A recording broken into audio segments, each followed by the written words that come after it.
नमस्कार मित्रों, आपका स्वागत है मेरे चैनल साहित्य की ओर में। क्या आपने कभी सोचा कि सड़क पर उछलते हुए छींटे भी किसी को अमीरी गरीबी का एहसास दिला सकते हैं? यही है आज की कहानी, मोटर के छींटे, जिसे लिखा है मुंशी प्रेमचंद जी ने। तो चलिए सुनते हैं मुंशी प्रेमचंद जी की प्रसिद्ध कहानी मोटर के छींटे। क्या नाम की प्रातःकाल पूजा पाठ से निपट, तिलक लगा, पीतांबर पहन, खड़ाऊ पाँव में डाल, बगल में पत्रा दबा, हाथ में मोटा सा शत्रु मस्तक भंजन ले, एक जजमान के घर चला। विवाह की साइत विचारनी थी। कम से कम एक कलदार का डौल था। जलपान ऊपर से, और मेरा जलपान मामूली जलपान नहीं है। बाबुओं को तो मुझे निमंत्रित करने की हिम्मत ही नहीं पड़ती। उनका महीने भर का नाश्ता मेरा एक दिन का जलपान है। इस विषय में तो हम अपने सेठों साहूकारों के कायल हैं। ऐसा खिलाते हैं और इतने खुले मन से कि चोला आनंदित हो उठता है। जजमान का दिल देखकर ही मैं उनका निमंत्रण स्वीकार करता हूँ। खिलाते समय किसी ने रोनी सूरत बनाई और मेरी क्षुधा गायब हुई। रोकर किसी ने खिलाया तो क्या, ऐसा भोजन कम से कम मुझे नहीं पचता। जजमान ऐसा चाहिए कि ललकारता जाए, लो शास्त्री जी, एक बालूशाही, और मैं कहता जाऊं, नहीं जजमान, अब नहीं। रात खूब वर्षा हुई थी। सड़क पर जगह जगह पानी जमा था। मैं अपने विचारों में मगन चला जा रहा था कि एक मोटर छप छप करती हुई मेरे सामने से निकल गई। मुंह पर छींटे पड़े। जो देखता हूँ तो धोती पर मानो किसी ने कीचड़ घोलकर डाल दिया हो। कपड़े खराब हुए वह अलग, आर्थिक क्षति जो हुई वह अलग। अगर मोटर वालों को पकड़ पाता तो ऐसी मरम्मत करता कि वे भी क्या याद करते। मन महसूस कर रह गया। इस भेष में जजमान के घर तो नहीं जा सकता था। अपना घर भी मील भर से कम न था। फिर आने जाने वाले सब मेरी ओर देख देख कर ताली बजा रहे थे। ऐसी दुर्गति मेरी कभी नहीं हुई थी। अब क्या करोगे मन? घर जाओगे तो पंडिताइन क्या कहेंगी? मैंने चटपट अपने कर्तव्य का निश्चय कर लिया। इधर उधर से 10-12 पत्थर के टुकड़े बटोर लिए और दूसरी मोटर की राह देखने लगा। ब्रह्म तेज सिर पर चढ़ बैठा। अभी 10 मिनट भी न गुजरे होंगे कि एक मोटर आती हुई दिखाई दी। ओहो, वही मोटर थी। शायद स्वामी को स्टेशन से लेकर लौट रही थी। ज्यों ही पास आई, मैंने एक पत्थर चलाया, भरपूर जोर लगाकर चलाया। साहब की टोपी उड़कर सड़क के उस बाजू पर गिरी। मोटर की चाल धीमी हुई। मैंने दूसरा वार किया। खिड़की के शीशे चूर चूर हो गए और एक टुकड़ा साहब बहादुर के गाल में जाकर लगा। खून बहने लगा।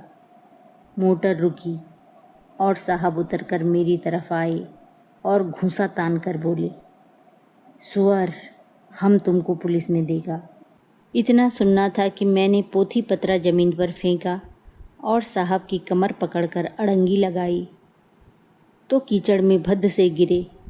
मैंने चट सवारी गांठी और गर्दन पर एक 25 रद्दे ताबड़तोड़ जमाए कि साहब चौंधिया गए। इतने में उनकी पत्नी उतर आईं।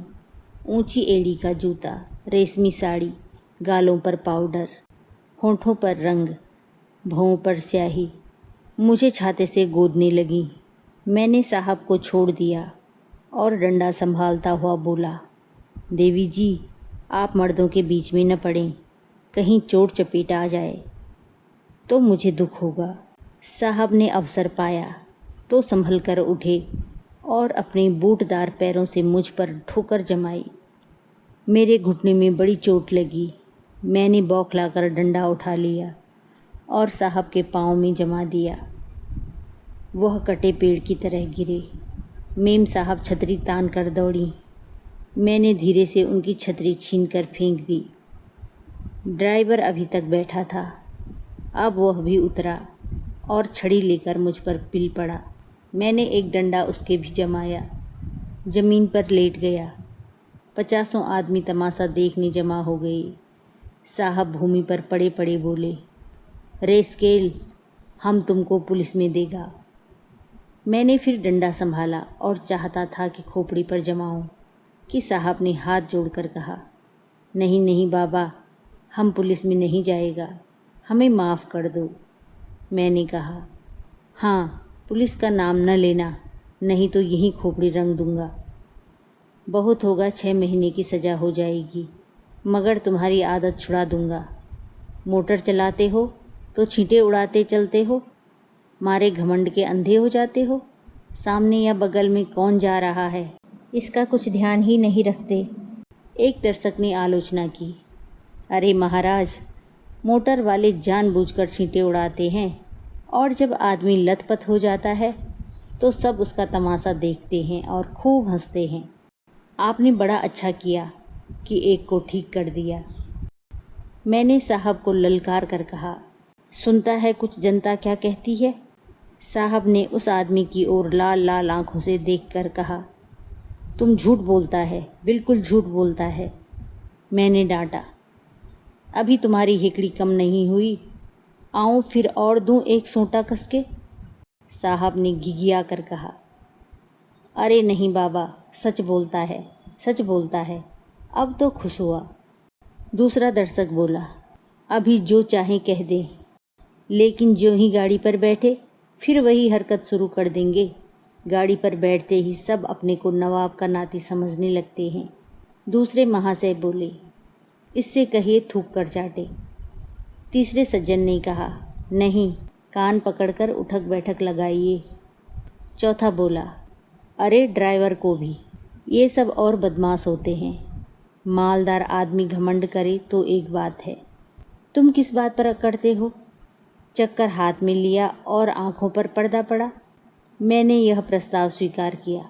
ड्राइवर और मालिक दोनों ही को कान पकड़कर उठक बैठक लगाना चाहिए। और मेम साहब गिने। सुनो मेम साहब, तुमको गिनना होगा, पूरी 100 बैठकें, एक भी कम नहीं, ज़्यादा चाहे हो जाएं।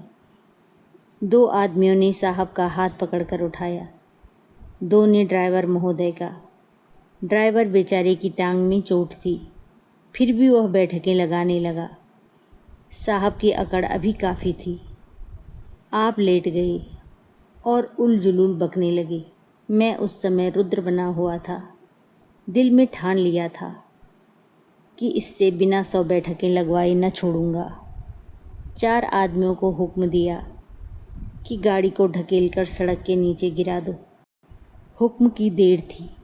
4 की जगह 50 आदमी लिपट गए और गाड़ी को ढकेलने लगे। वह सड़क बहुत ऊंची थी, दोनों तरफ की ज़मीन नीची। गाड़ी नीचे गिरती और टूट टाट कर ढेर हो जाती।